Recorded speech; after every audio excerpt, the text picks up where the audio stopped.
que é limite no gráfico?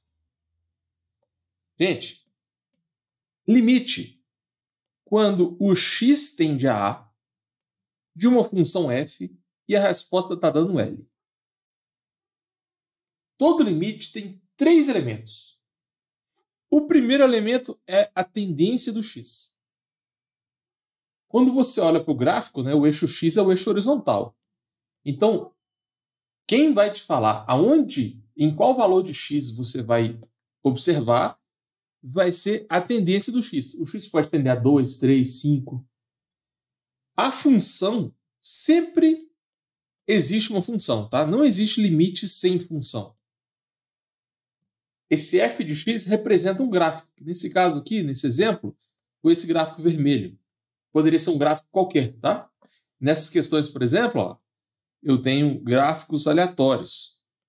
Então, é uma função de x. Tem que ser uma função explícita, né? Aqui a gente não trabalha com função implícita. E é aqui que todo mundo é. Para você passar em cálculo de primeira, você tem que saber que a resposta do limite é no eixo y. Se a resposta aqui deu 3, você vai olhar no eixo y. Y igual a 3. Essa é a grande sacada. Porque o x tendendo a A é fácil interpretar que ele tem um x. Né? Que está escrito x, setinha A. Agora, na resposta, não tem y. A resposta não tem y tendendo a L. É simplesmente L. Aí muito aluno confunde. A resposta do limite é sempre interpretada no eixo y. Isso é importante demais. Beleza. Uma outra forma de ler esse limite, você pode escrever assim, ó, f de x tende a L quando x tende a A. F de x é o y. Então, o y tende a L quando o x tende a A. Ou você pode fazer o contrário. O x tende a A quando f de x tende a L. É a mesma notação desse limite, só que escrito de uma forma diferente. Eu já vi cair dessas duas formas. E você ainda pode escrever o limite com texto, né? Os valores de f de x ficam cada vez mais próximos de L à medida que x tende ao número A.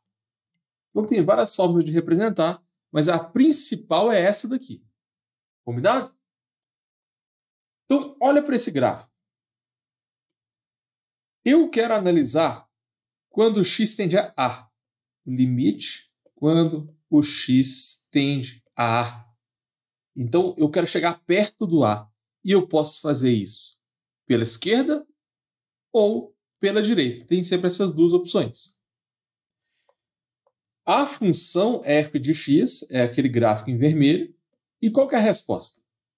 Se você fizer a análise à direita, olha aqui a cor verde, né? Se você fizer a análise à direita, o y está chegando perto de L. Se você fizer a análise à esquerda, o y está chegando perto de L. A única diferença é que pela direita chega de cima para baixo e pela esquerda chega de baixo para cima.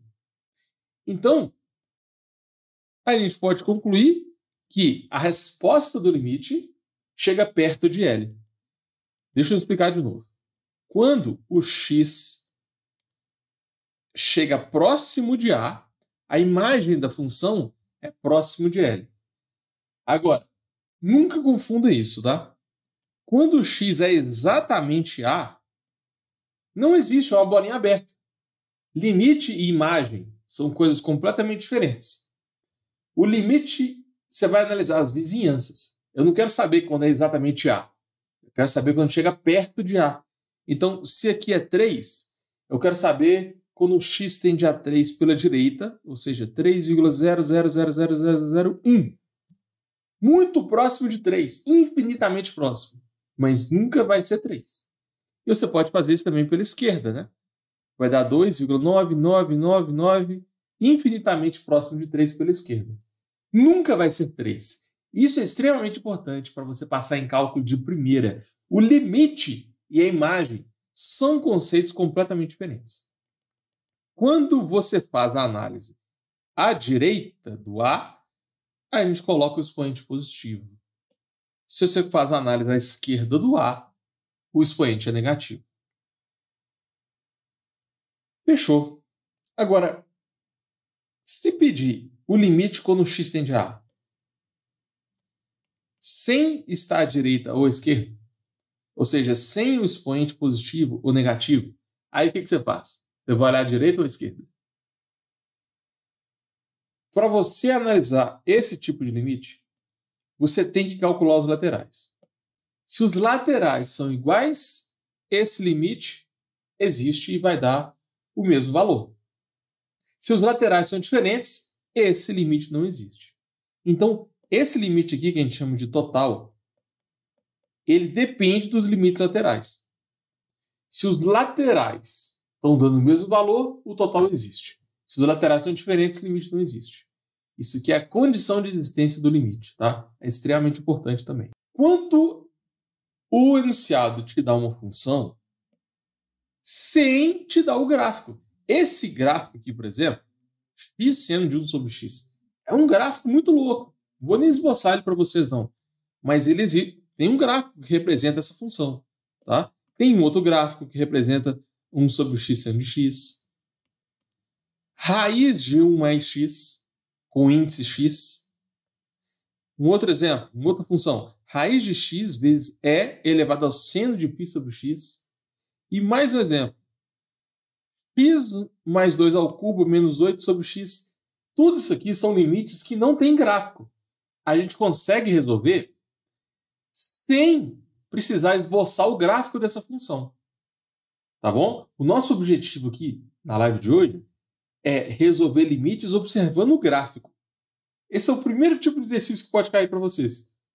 Ele te dá o gráfico e pede para você calcular vários limites.